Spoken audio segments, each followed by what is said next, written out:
Okay, the next topic of discussion is hyperconjugation or no bond resonance. To understand this, let us take a simple reaction of alkene. Suppose मैंने alkene का एक reaction लिया है, CH2 double bond CH2. Lower standard में आपने देखा होगा, इसमें HCl ऐड करना है. H goes to one carbon, Cl goes to another carbon. It results into the formation of CH3 CH2C. Clear है? Now in this reaction certain amount of heat is released. ये heat जो होगी delta H release हो रही है, exothermic है, तो that is suppose minus x kilo joules है. ओके, अब मैं एक रिएक्शन ले रहा हूँ प्रोपीन के साथ. CH3 CH double bond CH2 plus HCl add किया. It forms suppose CH3 CHCl CH3. Here the delta H release was minus y kilojoules. अभी x और y के मैग्नीट्यूड को देखोगे ना दोनों में, during the addition of HCl in alkene, that is ethene, and in propene, तो x will be greater than y. मतलब यहाँ पर ज़्यादा हीट रिलीज हुई है जब HCl ethene से रिएक्ट हुआ, और यहाँ पर कम हीट हुई जब HCl प्रोपीन से रिएक्ट हुआ. तो इसका मतलब ये हुआ कि ethene CH2 double bond CH2 is more reactive than CH3CH double bond CH2. ठीक है, क्योंकि ज़्यादा हीट लिबरेट कर रहा है.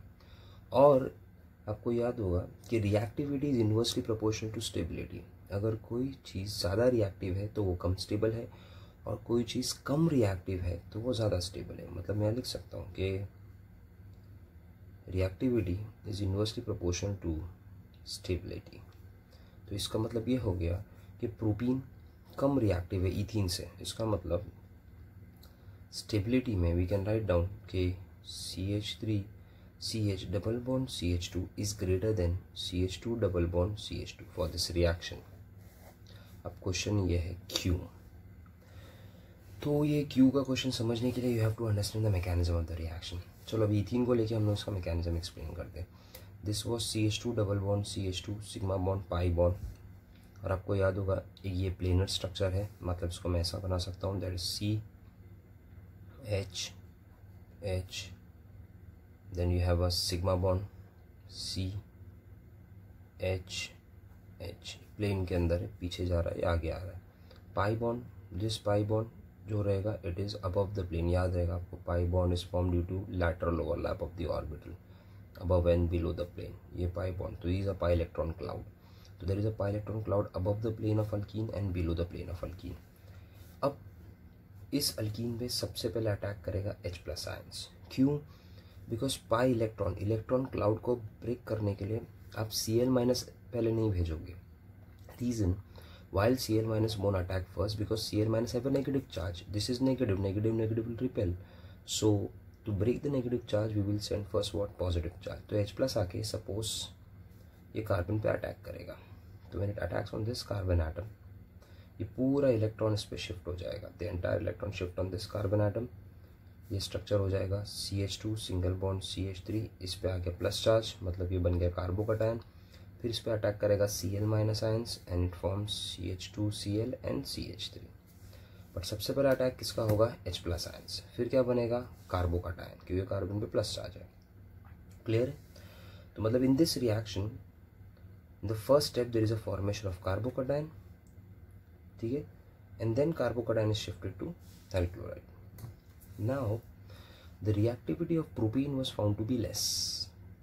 अब क्वेश्चन ऐसा क्यों है कि क्यों ऐसा उसकी रिएक्टिविटी कम है when HCl is added as compare to ethene. तो जब आप प्रोपीन लोगे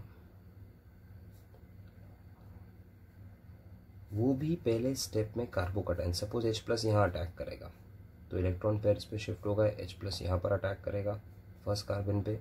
so you will get a structure CH3 CH CH3 plus a carbocation is form.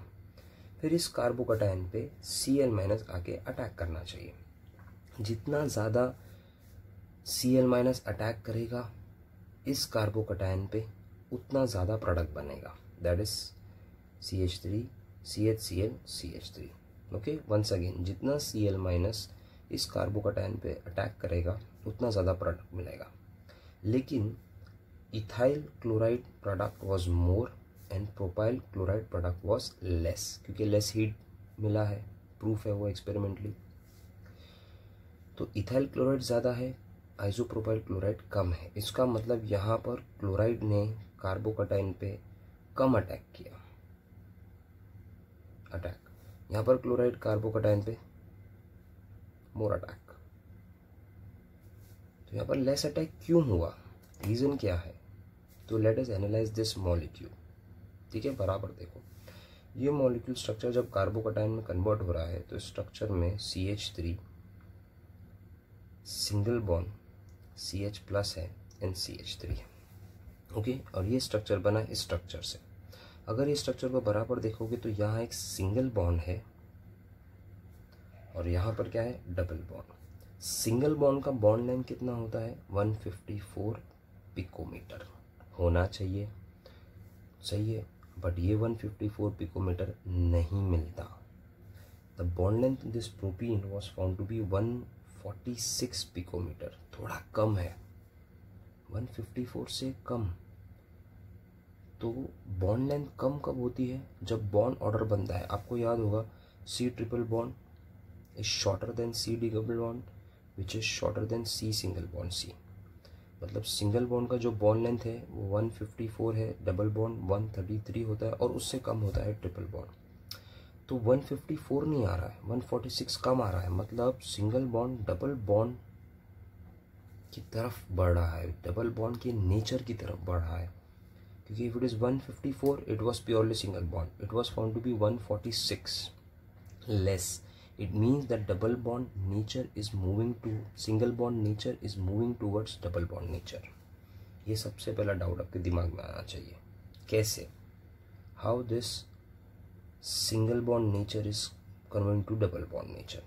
ये इफेक्ट एक्सप्लेन किया है Nathan and Baker, they are two scientist. The two scientists, Baker and then propose an idea of hyperconjugation। थोड़ा बराबर से सुनना है इसे। Okay, now what is this idea? First of all, let us talk about alpha carbon atom।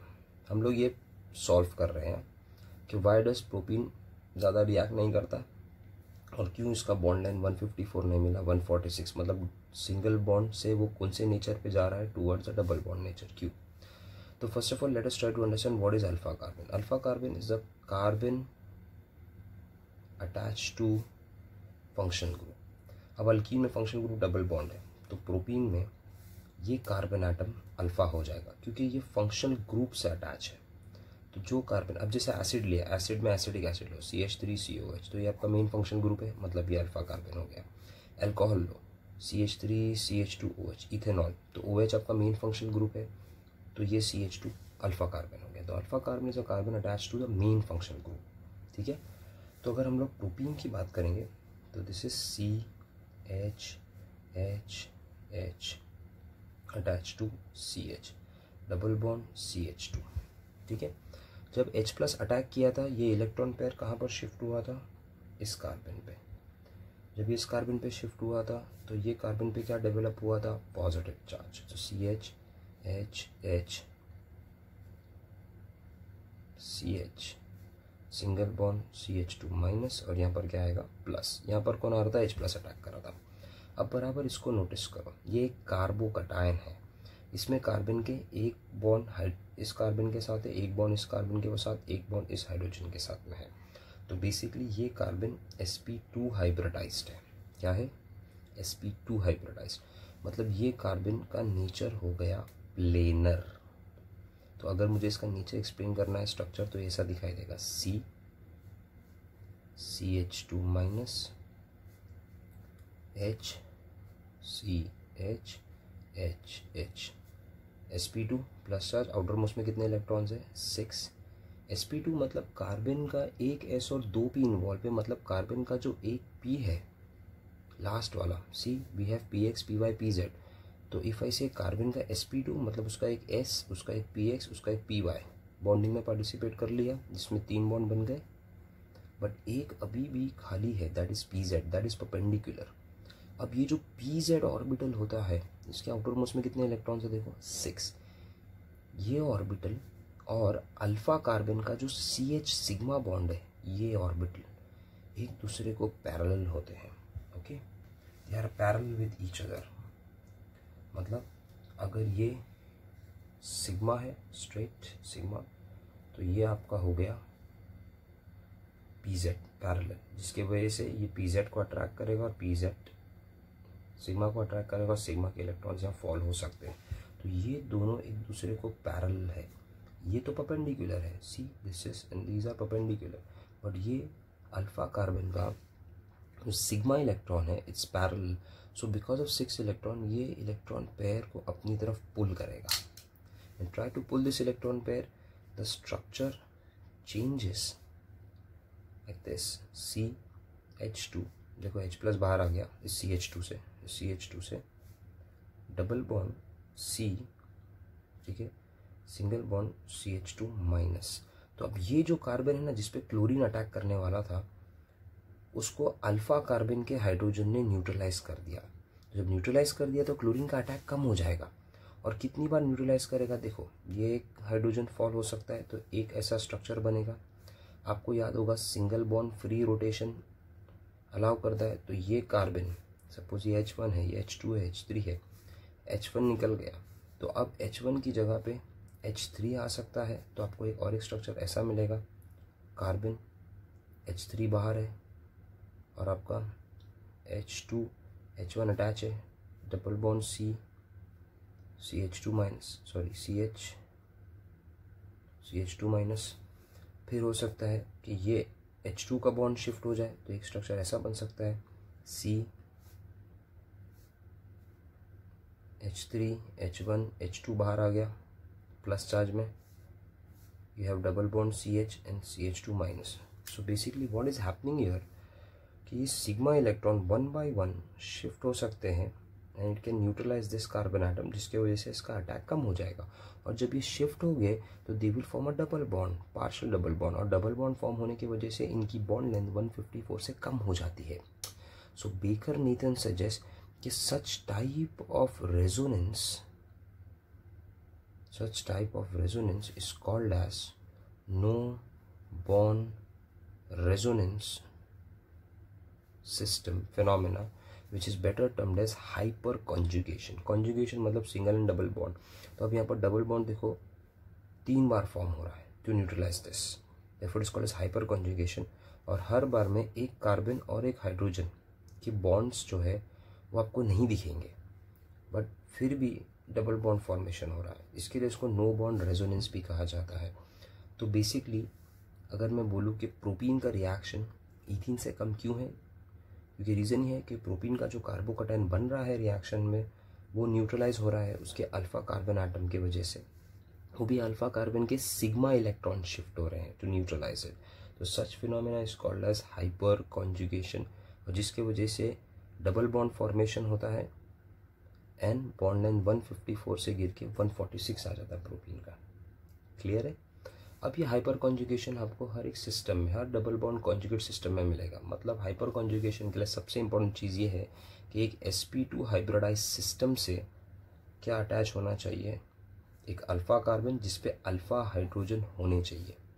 Clear है?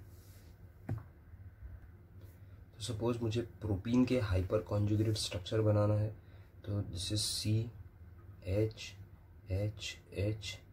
Single bond CH double bond CH2, एक structure ये है एक्चुअल स्ट्रक्चर। अब सेकेंड स्ट्रक्चर का कैसा बनेगा, देखो इस carbon when this electron shift on this carbon it will have negative charge, this will have positive charge. ये पॉजिटिव चार्ज को न्यूट्रलाइज करने के लिए अल्फा कार्बन के सिग्मा इलेक्ट्रॉन आ सकते हैं। So you have one structure like this H plus double bond CH single bond CH2 minus, या तो फिर ये वाला हाइड्रोजन शिफ्ट हो सकता है। So you get a CH plus double bond CH single bond CH2 minus, या तो फिर एक हाइड्रोजन यहाँ का शिफ्ट हो सकता है, तो you will have H plus, double bond CH, CH2 minus. तो all three structures, these structures are called as hyper conjugated structure. हर बार double bond single double single का फॉर्मेशन हो रहा है, इससे हाइपर कॉन्जुगेशन। लेकिन हाइपर कॉन्जुगेशन के लिए सबसे इंपॉर्टेंट क्राइटेरिया है कि sp2 हाइब्रिडाइज सिस्टम से कार्बन से अल्फा कार्बन और अल्फा हाइड्रोजन होना चाहिए। जैसे ये प्रोपीन है, ओके। अगर सपोज मैंने ये स्ट्रक्चर लिया CH3 CH double bond CH CH3 ब्यूटुइन, तो इन ब्यूटुइन में अगर इलेक्ट्रॉन यहाँ शिफ्ट होता है तो इस पर प्लस आ जाता है, इसको न्यूट्रलाइज करने के लिए 3 अल्फा है। अगर इलेक्ट्रॉन यहाँ शिफ्ट होता है तो इस पर प्लस आ जाता है, इसको न्यूट्रलाइज करने के लिए साइड पे 3 अल्फा है। तो यहाँ पर total 6 3 and 3 6 hyper conjugated structures बनेंगे। प्रोपीन में 1 2 3 3 हाइपर कॉन्जुगेट स्ट्रक्चर्स। तो basically butene will be more stable as compare to propene, because यहाँ पर हाइपर कॉन्जुगेशन बहुत ज़्यादा है। अब मैं सपोज और सब्स्टिट्यूट करता हूँ CH3 C CH3, ये भी H को सब्स्टिट्यूट कर दिया CH3 CH3। तो इस sp2 सिस्टम से अल्फ़ा के 3 6 अल्फ़ा अटैच है, इस sp2 सिस्टम से 6 अल्फ़ा अटैच है। तो टोटल 6 + 6 12 अल्फ़ा। तो you have 12 hyper conjugate structure plus 1 original structure, तो 13 स्ट्रक्चर। यहाँ पर 3 and 3 6 + 1 ओरिजिनल 7। प्रोपीन में 3 + 1 ओरिजिनल 4। तो मतलब this will be more stable as compare to butene which will be more stable. तो मतलब अल्कीन में जितना ज़्यादा सब्स्टिट्यूशन बढ़ेगा उतना स्टेबिलिटी बढ़ेगा due to hyper conjugation. So if I say with respect to alkene, तो as substitution increase around C double bond C with alpha hydrogen, वो होना ज़रूरी है, stability will increase. Now for example देता हूँ, CH3 CH double bond CH2 propene, ठीक है। ये आपका मेन sp2 सिस्टम है, ये आपका अल्फा है, 3 अल्फा हाइड्रोजन। इसको मैं ऐसा लिखता हूँ CH3 CH2 attach to CH double bond CH2। ये आपका sp2 सिस्टम है, ये अल्फ़ा है, यहाँ पर 2 ही अल्फ़ा हाइड्रोजन है, ठीक है। और एक स्ट्रक्चर आ जाएगा CH3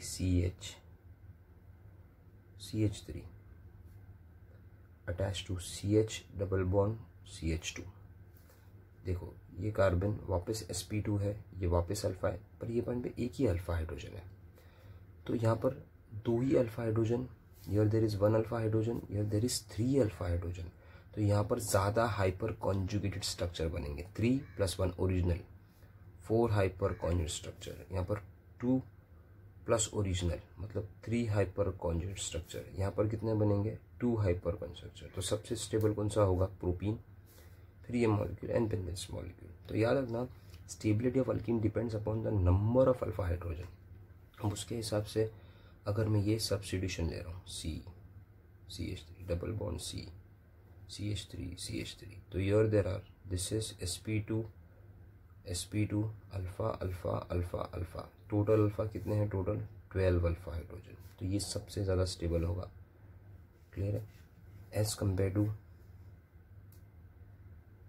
CH3 CH double bond CH3।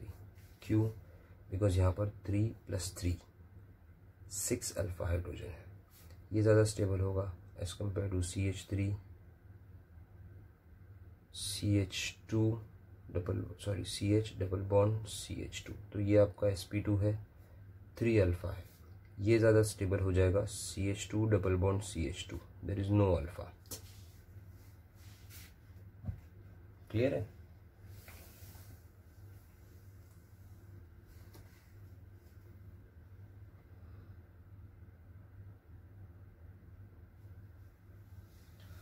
और उसमें भी एक चीज़ हमको याद रखना ज़रूरी है कि इन केस ऑफ ब्यूटुइन आपको याद होगा trans is more stable than cis, वो हम लोगों ने ज्योमेट्रिकल में किया था। तो with respect to hyper conjugation alkene की स्टेबिलिटी याद रखने का, more substitution across a double bond with respect to alpha hydrogen. अगर मैं इसी मॉलिक्यूल को CH3 double bond C CH3 यहाँ पर 12 अल्फा हाइड्रोजन है। इससे मैं कंपेयर करूँ, देखो C double bond C attach to CH2 CH3 CH2 CH3 CH2 CH3 CH2 CH3। अब ये दोनों क्रॉस कार्बन में बराबर देखो तो this is CH2 CH2 CH2 CH2 जो अल्फा है, ये तो बीटा है, बीटा का कोई काम नहीं, सब अल्फा है। लेकिन यहाँ पर अल्फा काउंट करोगे तो 2 2 2 एंड 2 8 अल्फा हाइड्रोजन है, यहाँ पर 12 है, तो फिर भी ये ज़्यादा स्टेबल होगा बिकॉज ऑफ हाइपर कॉन्जुगेशन, ज़्यादा कॉन्जुगेट स्ट्रक्चर्स बनेंगे इसके अंदर।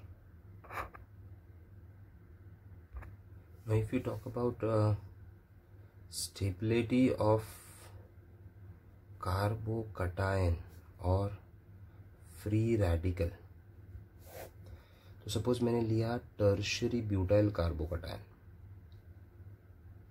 प्लस, तो इस टर्शरी ब्यूटाइल कार्बोकटायन इसके आउटर मोस्ट में 6 इलेक्ट्रॉन है। इसको स्टेबल करने के लिए एक तो प्लस आई इफेक्ट आ रहा है जो हम लोग ने इंडक्टिव इफेक्ट में देखा मिथाइल से, और दूसरा ये सारी मिथाइल अल्फा है, तो ये बार एक बार करके अपने हाइड्रोजन को बीच में शिफ्ट करेंगे and total they will make a large amount और हाइपर कॉन्जुगेट स्ट्रक्चर्स।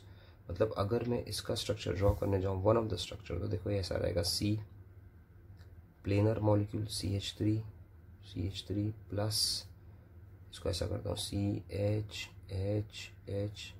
यहाँ पर आ गया MTP ऑर्बिटल, ये नेबरिंग अल्फा का सिग्मा ओवरलैप करेगा, तो इसका एक स्ट्रक्चर ऐसा बन जाएगा CH2 double bond CH3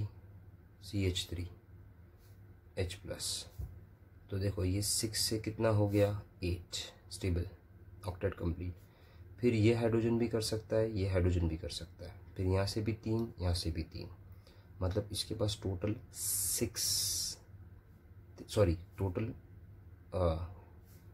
3 and 3 9 alpha hydrogen है इसके पास।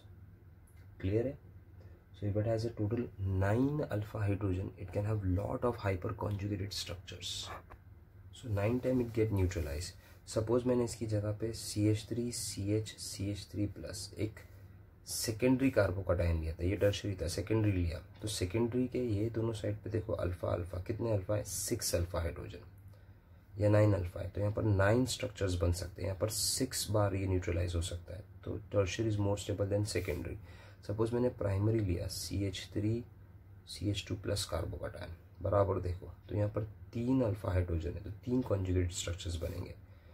CH3 प्लस में there is no alpha hydrogen methyl में, तो with respect to plus I and respect to hyper conjugation सबसे stable tertiary, secondary, primary and then what methyl. But tertiary में stable सबसे कौन होगा? टर्ड ब्यूटाइल, क्योंकि उसके पास 9 अल्फा हाइड्रोजन है। The same story goes to free radical. Free radical में क्या होता है? अगेन फ्री रेडिकल में डेफिशिएंसी होती है। फॉर एग्जांपल मैंने टर्शरी फ्री रेडिकल लिया CH3 electron, 7 electron outer most में, ऑक्टेट कंप्लीट नहीं है। कंप्लीट कैसा होगा? हाइपर कॉन्जुगेशन से। कैसे? नेबरिंग सिग्मा इलेक्ट्रॉन अल्फा के शिफ्ट हो गए। लेट अस सी, एक एग्जांपल देखते हैं। दिस इज CH3 CH, इस कार्बन के ऊपर एक ही इलेक्ट्रॉन है P में, तो अब क्या होगा? ये जो सिग्मा इलेक्ट्रॉन है ना, ये भी होमोलिटिकली ब्रेक होगा, इक्वल ब्रेकिंग। एक इलेक्ट्रॉन यहाँ शिफ्ट होगा, एक इलेक्ट्रॉन हाइड्रोजन पे जाएगा, जो इलेक्ट्रॉन यहाँ शिफ्ट होगा वो इसके साथ बॉन्ड बनाएगा, मतलब आपको स्ट्रक्चर ऐसा मिलेगा CH विद इलेक्ट्रॉन, एक इलेक्ट्रॉन H लेके गया। अब ये एक इलेक्ट्रॉन जो बीच में आ रहा है और एक इलेक्ट्रॉन जो C पे था वो मिलके डबल बॉन्ड बनाएंगे विद CH3। तो देखो 7 इलेक्ट्रॉन था आउटर मोस्ट में, अब कितना हो गया 8। Octet is what? कंप्लीट। तो अभी मैं आपको बोलूँगा इसमें कि देयर आर 3 9 टाइम ये स्टेबल हो सकता है। तो सेकेंडरी लिया 6 टाइम होगा, सेकेंडरी में सिर्फ प्लस की जगह एक आपको इलेक्ट्रॉन बनाना है, वही प्राइमरी में 3 टाइम। तो फ्री रेडिकल हो या कार्बोकटायन हो, इनका ऑर्डर सेम रहेगा 3 to 1 because of large plus I group and because of the greater hyper conjugation structure. याद रखना हाइपर कॉन्जुगेशन के लिए सबसे इम्पोर्टेंट होता है नेबरिंग अल्फा कार्बन का सिग्मा हाइड्रोजन, ये होना जरूरी, क्योंकि सिग्मा बॉन्ड जो है हाइड्रोजन का और कार्बोकटायन या फ्री रेडिकल का जो ऑर्बिटल है वो पैरेलल होता है। पैरेलल होने की वजह से ये इलेक्ट्रॉन इनके बीच में आ सकता है as it goes with alkene. Alkene में भी वही बात है, sp2 है, मतलब one of the p electron is p orbital is empty, जो इसके यहाँ पर पैरेलल रहेगा और ये ओवरलैप कर जाएगा। क्लियर है?